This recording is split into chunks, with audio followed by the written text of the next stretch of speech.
The nervous system is a very complex system within the body that involves responses that lead to emotions, decision making, planning, forethought, pain, happiness, joy, and what have you. Many of these body's responses are elicited by sensations such as hearing, smell, taste, any number of other special senses.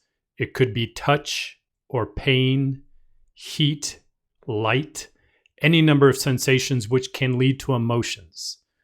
Certainly, emotions from other people can also change our emotions. So the nervous system is very complex. We'll take a detailed look at this. And the hallmark of the nervous system is the nerve cell known as the neuron, which we've looked at in previous videos. So once again, hearing, olfaction, which is smell, and gustation, which is taste, are three of our special senses. There are others that we'll talk about. And then there's some general senses such as pain and touch, and we'll get into those. In this slide, I want to talk about the functional classes of neurons. So keep in mind, neurons are nerve cells. They are not the most predominant cell in the nervous system, but they are the excitable cells of the nervous system. And when I say excitable, I mean they are capable of undergoing a change in voltage, otherwise known as an action potential. And the action potential in a neuron is going to result in the release of a signal in the form of a neurotransmitter. So neurotransmitters are signaling molecules released from neurons as a result of an action potential within that neuron. So functionally speaking, we have three different types of neurons. We have sensory neurons, interneurons, and motor neurons. Sensory neurons are responsive to stimuli, and they are sending signals to the central nervous system. So sensory neurons are in the peripheral nervous system. Peripheral nervous system is everything outside of the CNS.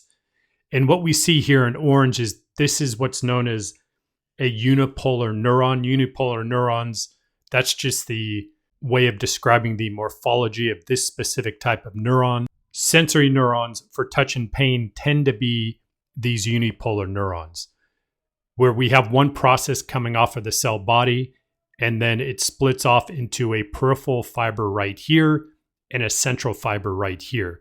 And these right here would be the axon terminals, and over here would be the dendrites. So this, let's say these dendrites could be in your hand. If you put your hand on a hot stove, the receptors for heat, which would be located on the dendrites, would pick up the signal, which would travel along the peripheral fiber, then along the central fiber, and then these axon terminals would synapse with another neuron in the spinal cord. The neuron in the spinal cord, or the neurons in the brain, are what are known as interneurons. 90% of the neurons within the nervous system are interneurons. And they tend to be multipolar neurons like this. This is the typical neuron that I generally draw. It's multipolar because there's a number of appendages or processes coming off of the cell body, such as the axon here and all of the dendrites. And interneurons are going to be responsible for processing information, storing information, retrieving information, making decisions, forethought, all of that higher cognitive abilities of our brain and of our spinal cord. So 90% of our neurons are interneurons.